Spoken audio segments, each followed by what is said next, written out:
Friends, हमारे साथ बड़े ऑनरेबल गेस्ट इस वक्त मौजूद हैं, हेरिटेज फाउंडेशन की तरफ से भी हैं और बड़े सीनियर लोग हैं। तो हम चाहते हैं कि चले इस मौके से फ़ायदा उठाते हुए कुछ इनका आपसे इंट्रोडक्शन भी करा दें और कुछ इस एग्जीबिशन के हवाले से भी बात कर लें। अस्सलाम वालेकुम ma'am.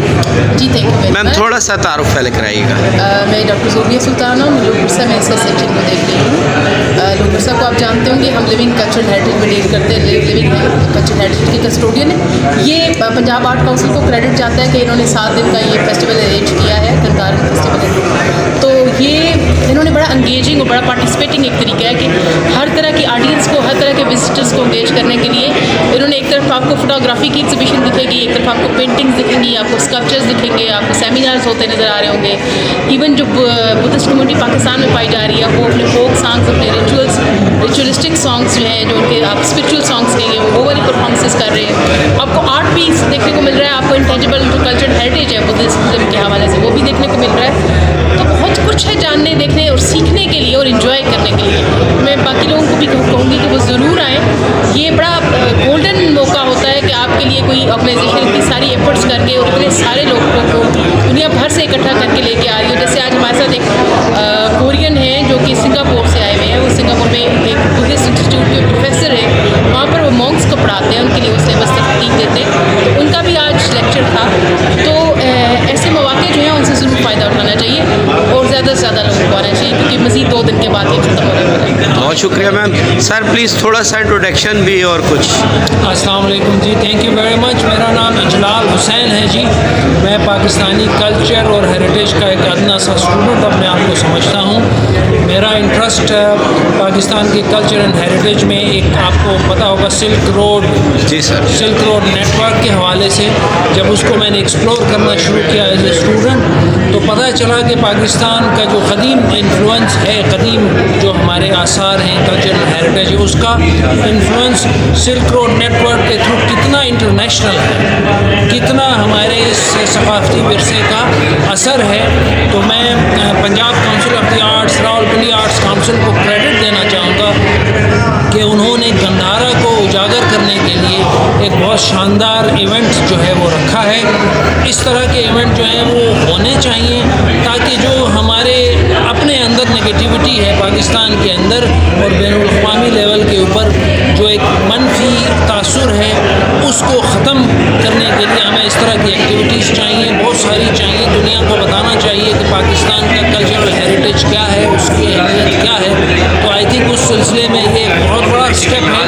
I must congratulate everyone, every organiser, Punjab council of the arts, Rawalpindi जो आर्ट्स काउंसिल है, सबको। Thank you. तो सर थोड़ा सा एक क्वेश्चन और करूँगा।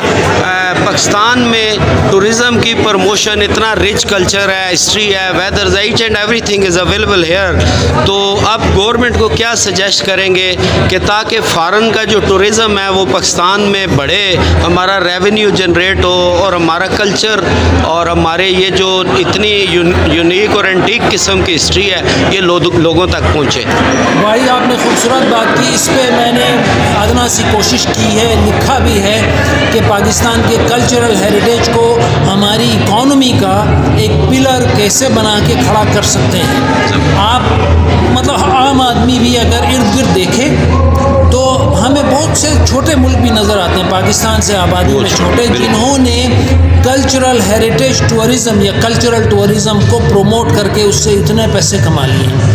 गवर्नमेंट को सबसे पहले इसको प्रायोरिटी देनी चाहिए अपनी प्लानिंग के अंदर, अपनी एनुअल डेवलपमेंट प्लानिंग जो हमारा 5 ईयर प्लान है उसके अंदर बिल्कुल प्रायोरिटी पे रखना चाहिए। और मैं आपको ये बताऊं कि कल्चरल सेक्टर हमारा वो है, इस पे गवर्नमेंट कम इन्वेस्ट करके बहुत रेवेन्यू जनरेट कर सकती है। इस पे इन्वेस्टमेंट की बहुत ज़्यादा ज़रूरत नहीं है। आप जो हमारी साइट्स हैं, आप ये सुनकर हैरान होंगे कि सिर्फ रिलीजियस साइट्स जिसमें मुस्लिम भी है, क्रिश्चियन भी है, हिंदू भी है, बुद्धिस्ट भी है, जैनिज़्म भी है, पारसी भी है, 10,000 से ज़्यादा साइट्स हैं।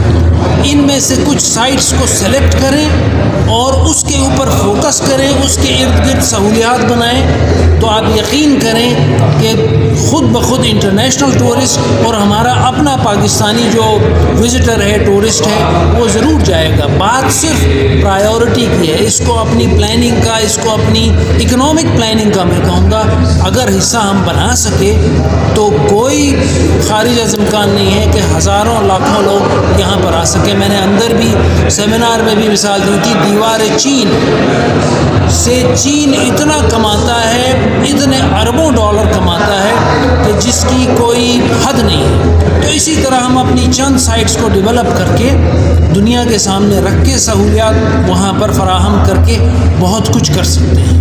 बहुत शुक्रिया सर। प्लीज़ थोड़ा सा अपना इंट्रोडक्शन। और बिस्मिल्लाहिर्रहमानिर्रहीम। Doctor Abdul Hamid, assistant professor department of archaeology, Hazara university Mansehra. सबसे पहले तो मैं मशकूर हूँ पंजाब काउंसिल ऑफ आर्ट्स का, रावलपिंडी का, क्योंकि ये एक अच्छी अपॉर्चुनिटी जो फेस्टिवल उन्होंने गंधारा पे ऑर्गेनाइज़ किया 7 दिन का, और जिसमें एज एन एक्सपर्ट मेरी स्पेशलाइजेशन चूँकि गंधारा आर्ट और आर्किटेक्चर पे है तो मुझे एज ए स्पीकर यहाँ पे मदऊ किया, तो इसके लिए मैं मशकूर हूँ। क्योंकि यूनिवर्सिटीज़ के अंदर आमतौर पे जो हमारे प्रोफेसर्स होते हैं, स्टूडेंट्स होते हैं, स्कॉलर्स होते हैं, हम तो आर्कियोलॉजिकल रिसर्च करते हैं, एक्सप्लोरेशंस करते हैं, एक्सकवेशंस करते हैं, लेकिन जब जहाँ तक डिसेमिनेशन ऑफ नॉलेज और इंफॉर्मेशन का ताल्लुक है, इसी तरह के इवेंट्स में जो है आम स्टूडेंट्स के साथ साथ जनरल पब्लिक को भी वो हम इंफॉर्मेशन हम पहुँचाते हैं, जिससे ये होता है कि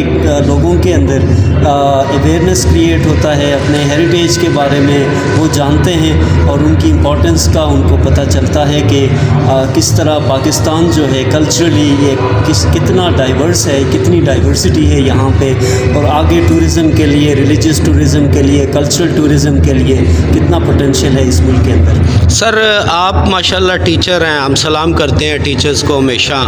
और बस ये क्वेश्चन थोड़ा सा, एक चीज़ तो ये कि जो अभी आपके पास प्रेजेंट हज़ारा यूनिवर्सिटी में स्टूडेंट्स चल रहे हैं, वो लोग हिस्ट्री में कितना इंटरेस्ट लेते हैं और इस नौजवान नस्ल को हिस्ट्री की तरफ राग़ब करने के लिए क्या करना चाहिए? As compare to other subjects archaeology में स्ट्रेंथ इतनी ज़्यादा नहीं है, लेकिन जो स्टूडेंट्स आते हैं वो इंटरेस्ट के साथ आते हैं, तो इसीलिए वो इंटरेस्ट ऑलरेडी उनके अंदर मौजूद होता है, तो वो मेहनत करते हैं और बहुत आगे निकल जाते हैं। और यही वजह है कि आर्कियोलॉजी के अंदर स्पेसिफ़िकली स्टूडेंट्स के लिए आगे अपॉर्चुनिटीज़ ज़्यादा इसलिए हैं, एक तो कंपटीशन इतना नहीं है, दूसरा हमारा मुल्क जो है in terms of archaeological heritage ये richest country of the world हम कह सकते हैं, जिसके अंदर आप मल्टी डिसिप्लिनरी रिसर्च आप कर सकते हैं, आगे अपॉर्चुनिटीज़ बहुत ज़्यादा हैं। बहुत शुक्रिया सर, थैंक यू।